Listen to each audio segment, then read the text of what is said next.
The universe is geometric.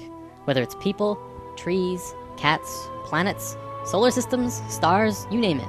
Anything in the universe can be measured on a geometric scale. Having said that, it's important to note that creation is also geometric. What we're going to be looking at today is the pattern of creation. Essentially what this means is that everything in the universe comes out of this single pattern. I'm not making this up. This single image will change everything.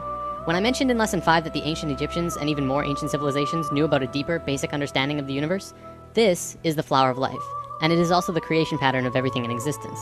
Even non-tangible things, emotions, thoughts, music in its entire spectrum, everything comes from this image. Okay, so there are 13 information systems that comes out of the flower of life.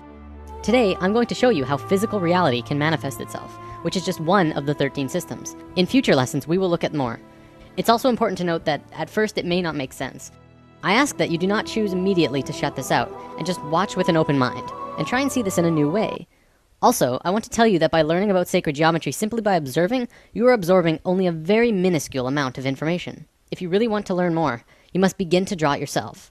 I kid you not, when you do this, you begin to see things in a new way. You begin to understand why things are done in the way that they are done. Promise.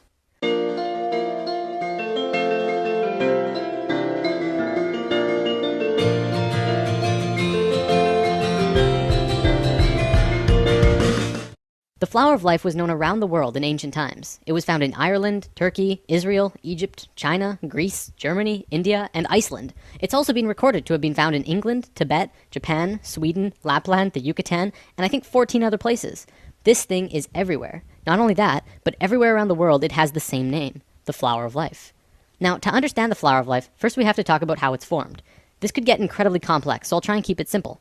Imagine consciousness, or spirit, floating in a void, which means it's nothingness, and then spirit.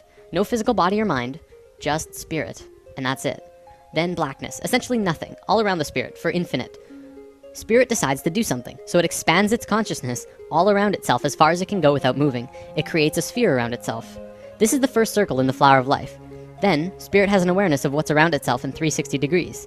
It moves to the very edge of the sphere anywhere, and repeats what it did the first time. It creates this image, which also creates the Vesica Piscis. Within the